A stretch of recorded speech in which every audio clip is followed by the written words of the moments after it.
If you're in the market for an SUV with a budget of about 15 lakh rupees, this is a video for you, because we've not just got together one or two alternatives, but 8 of them. Let's start with the Renault Duster. Now this is the one that started the mid-size SUV craze, and it's fresh from a facelift.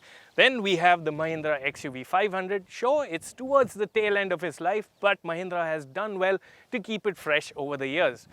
This is an SUV you'll all be very familiar with. It's the Hyundai Creta, and it's the undisputed leader of the mid-size segment. Renault's second entry in the segment is the Captur. It's seen some price revisions over the years, and it is a great value for money buy now. Renault's cousin comes in the form of the Kicks from Nissan. It's a cool and funky take on the mid-size formula. Then we have the Tata Harrier. It's big, it's bold, and really proud of its Land Rover Lynx. The Hector from MG is our first introduction to the British brand. Likewise, the Seltos is also Kia's first car for India. Now that's a lot of options, but which one makes the most sense for you?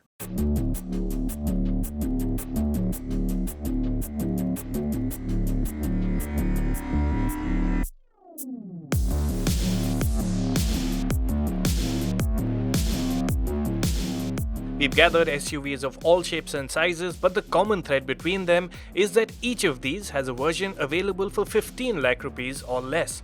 They're also in the 4.3 to 4.6 meter range, which is the heart of the SUV segment. If you're wondering why the Jeep Compass has been left out, it's because it's a far pricier SUV. In fully loaded guise, it costs a full 10 lakh rupees more than the most affordable SUV here. Anyway, all the SUVs in consideration are available in popular diesel engine and manual gearbox avatars, and that's the spec of choice for our comparison. You've seen all these SUVs before, so we'll quickly run through what's good and what's bad on each and why you should buy one. We'll then whittle the list of contenders down to 3 finalists and then get into the finer details. In size, you can club the SUVs in 2 camps. There's the 4.3 to 4.4 meter long models in the Seltos, Kicks, Captur, Creta and Duster, while the Hector, Harrier and XUV500 are a whole lot larger, stretching the tape well beyond 4.5 meters. We'll start with the Renault Duster. It's been around for long, but the new chrome-encrusted grille, more contoured bonnet and LED DRLs do give it a bit of a visual boost. The interior has been given a refresh too, but it's still not at par with the latest SUVs in look or feel. Space and comfort are fair, but the reasons to buy a Duster remain the same as before. A tractable and efficient engine, sure-footed high-speed manners and rugged appeal. There's an honesty to the Duster and pricing is keen, but if you must have one, make sure it's the superbly capable all-wheel drive version. The Hyundai Creta has long been the default choice in the segment. Helping its case is the way it looks. It isn't big or butch, but it has a shape Indian buyers like. It's rather well done on the inside as well. Quality levels are good, and so is space and comfort. It's easy to drive too, and the 1.6 diesel engine offers plenty of poke for highway drives. The Creta also gets plenty of goodies, but you have to pay dearly for the features. The Renault Captur has seen price revisions and makes for a great deal today. It's a tough and rugged model and in many ways feels like an upmarket Duster. Trouble is, buyers don't associate the Captur's chic, rounded shape with that of an SUV. Also, while the Captur's interior has its interesting bits, the hard plastics drag things down. The interestingly styled Kicks is closely related to the Captur and Duster, but feels the most premium model from the Renault-Nissan combine. The Kicks cabin makes a positive first impression with its quilted seats and that premium swathe of leather on the attractive dash. Still, there's no overlooking the hard plastics elsewhere in the cabin. The Kicks isn't the lightest SUV to drive in town, but what it gives you is an encompassing feeling of robustness that many will like. The Kia is the latest SUV here, and while not as rugged as some other models, there are reasons why it's in such hot demand. It's smart in look, well equipped and well priced. Its quiet and refined 1.5-litre engine and impressive overall quality levels are some of the other things that make it an SUV you'd want to take a close look at. over to the larger group of SUVs. The XUV500 might be the oldest model here, but it still gets your attention. The XUV has got a really roomy interior too, and it remains the only SUV of the size to offer a third row of seats, which is reason enough for many to go for the Mahindra. However, even the recent inclusion of quilted seats can't draw away your attention from the inconsistent fit and finish in the interior. The XUV500's 2.2-litre engine is smooth and responsive, but refinement isn't great, and what also marks the big Mahindra down is its choppy ride and vague steering. The Tata Harrier is more accomplished in its mechanicals. Sure, the low-speed ride is a bit lumpy, but at high speeds the Tata feels composed and dismisses patches of broken road without fuss. The Land Rover underpinnings also shine through in the rough, where, aided by terrain modes, the front-wheel drive Harrier manages to go quite far. Performance is good, but the gruff engine note isn't quite in keeping with the SUV's price. The Tata is also down on features to rivals, and there are some blemishes in the otherwise premium cabin as well. However, the big and bold exterior styling is a big draw on the Tata. The MG Hector has loads of pull too. It's big in size, big on flash, and big on value. Aside from revealing the Hector as the most feature-packed SUV, a brochure-to-brochure comparison will also tell you it's the most powerful model here. Performance is good, but the Hector is not the most confident SUV at high speeds. So that's the broad overview of the contenders. Now for the contentious elimination round. Yes, each model has its strengths, but typical urban buyers will find most of what they're looking for, namely ease of use, an upmarket experience and comfort in 3 of the SUVs here. And these SUVs are our finalists. In no particular order, they are the Hyundai Creta, MG Hector and Kia Seltos. Who takes it from here is what we are going to find out. We'll go outside to inside and then to the driving experience. Kia Seltos is just a bit longer than the Creta, so it's not what you'd call a towering SUV. However, even those who like their SUVs large will find themselves warming to the Seltos' shape. It's got a traditional upright SUV look and styling is neat and tidy.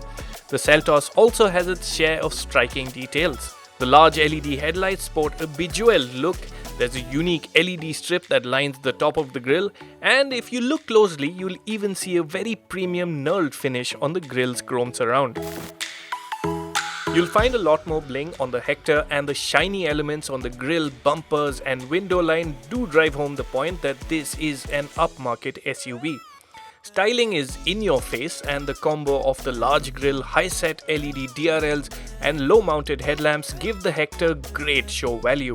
What also helps is the Hector's sheer size. It's the longest and tallest of the models here. However, the proportions are a bit off, with the long rear overhang looking more MPV than SUV.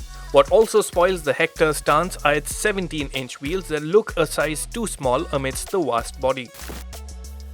The Creta has pleasing proportions, and Hyundai's decision to stay true to the SUV template has reaped it huge dividends.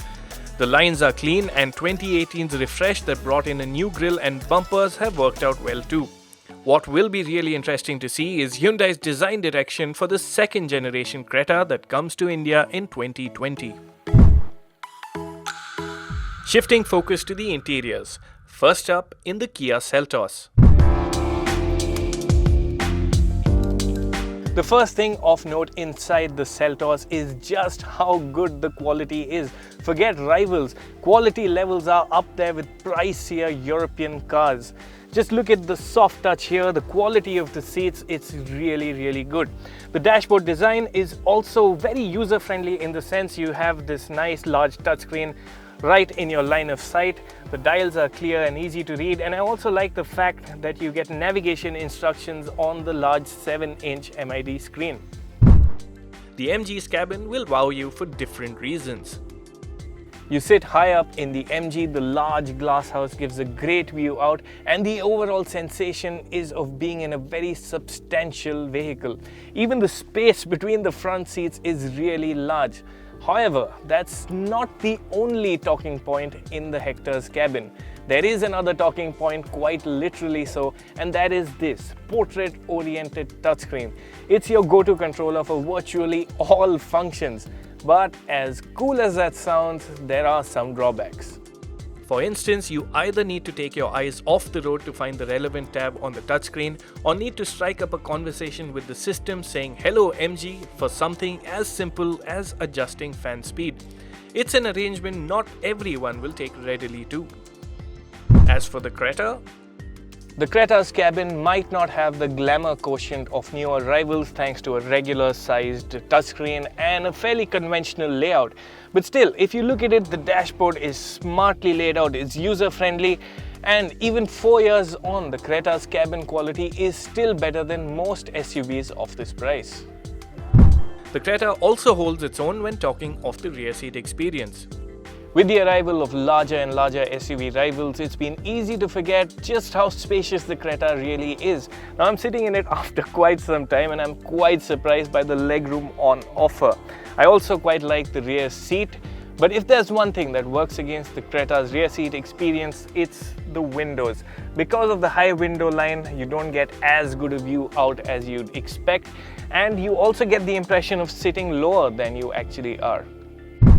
The Kia Seltos does well for itself too. Now if you look strictly at dimensions, the Seltos is not the largest car you can buy. But as you can tell, you really won't have reason to complain with the space on offer.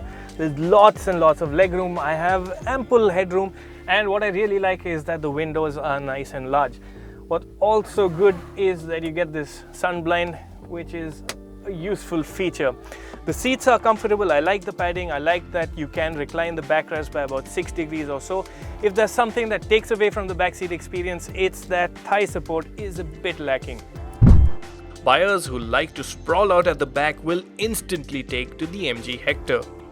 The Hector is the largest of our 3 finalists, and that manifests in the most room at the back. Seriously, there's living room levels of legroom here. The flat floor makes it easy for a middle passenger to sit. It's also the widest, and you also have the option to recline the backrest. What I also like is the large window, and if that's not enough, you have this massive panoramic sunroof which gives a great view of the world above. There's loads and loads of space behind the MG's rear seats too, and luggage room at 587 litres is simply cavernous and easily the most here. What's more, MG has even thrown in a powered tailgate, something you'd only get on far pricier SUVs.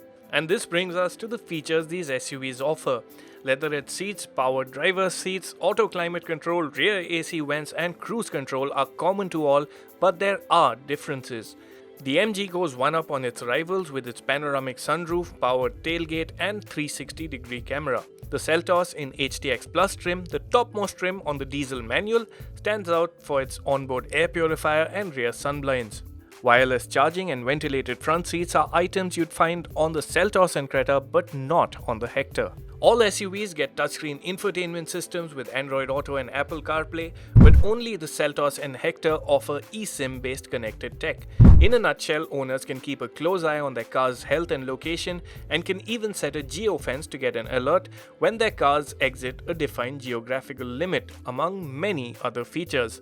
The MG and Kia also boast AI voice commands, and though neither works flawlessly, it's the Seltos' system that gets it right on more occasions. In terms of safety features, the Seltos is on the back foot, missing out on the side and curtain airbags and ESC the Hector and Creta come with. The Seltos and Hector are the only ones with front parking sensors and tire pressure monitoring systems.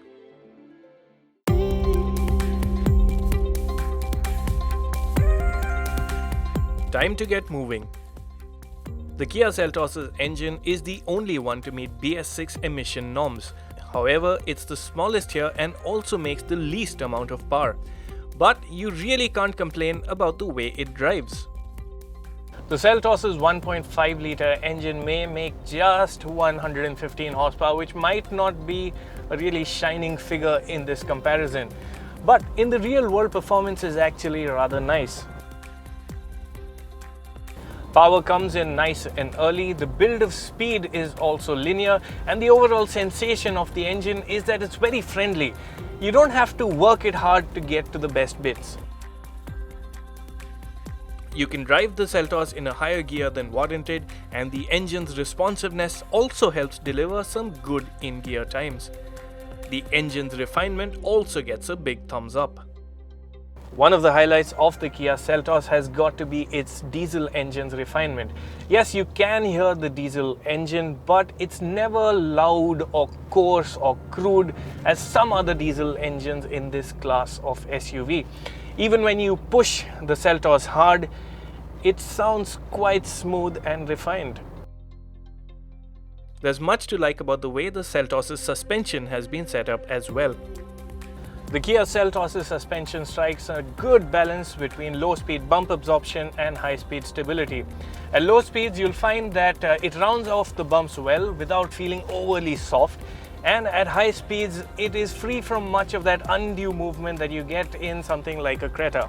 The Seltos also feels sure-footed, and what's nice is that in the corners, there's a reasonable amount of connect with the car. It's not particularly pointy, but it turns with a good amount of poise.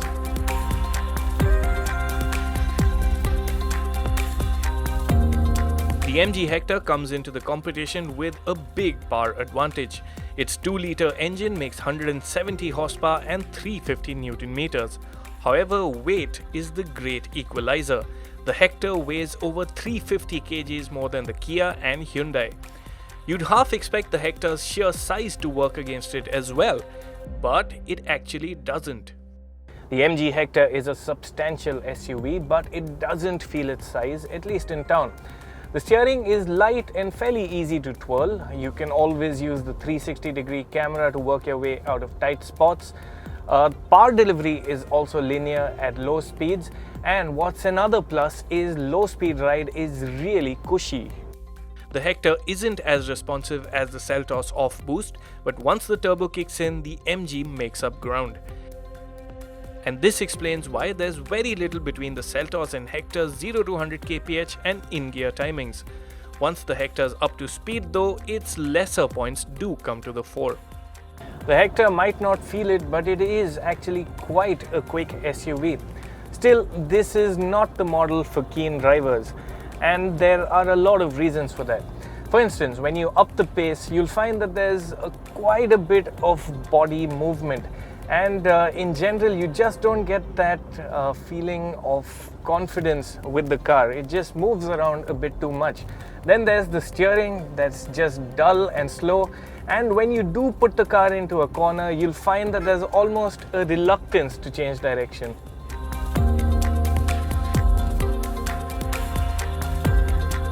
The Creta's 1.6-litre engine slots in between the Seltos' and Hector's in size and power. Interestingly, this 1.6 diesel engine is on its way out. The next-gen Creta will share its engine with the Seltos.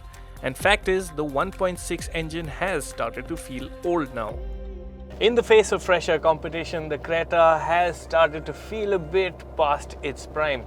Take engine refinement for instance. Now, not too long ago, the Creta's 1.6 diesel was one of the quieter units in this class.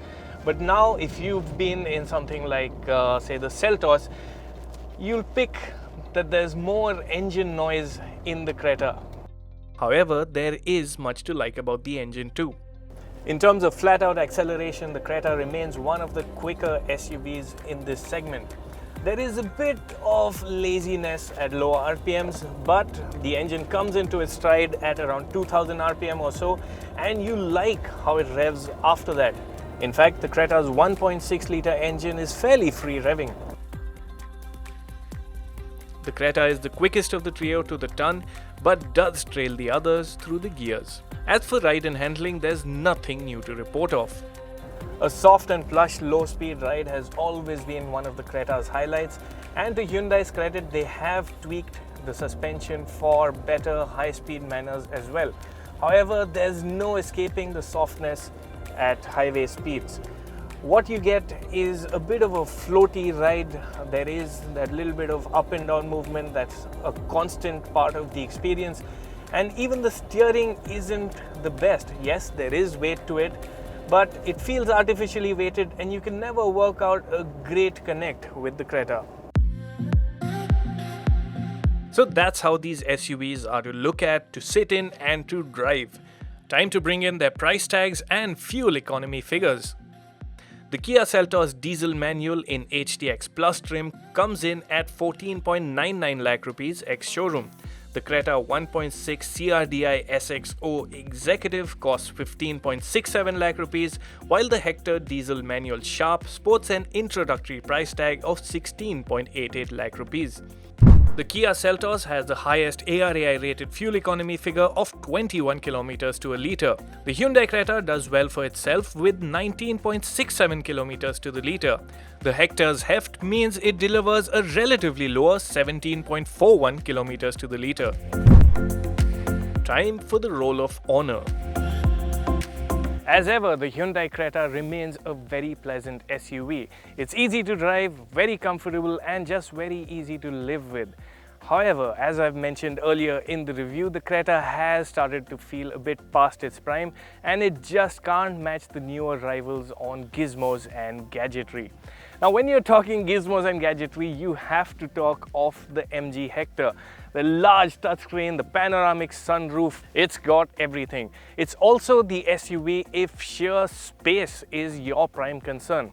The comfort-oriented setup will do well for most buyers, but MG Hector doesn't give all that much for drivers. And that's what brings us to the Kia Seltos.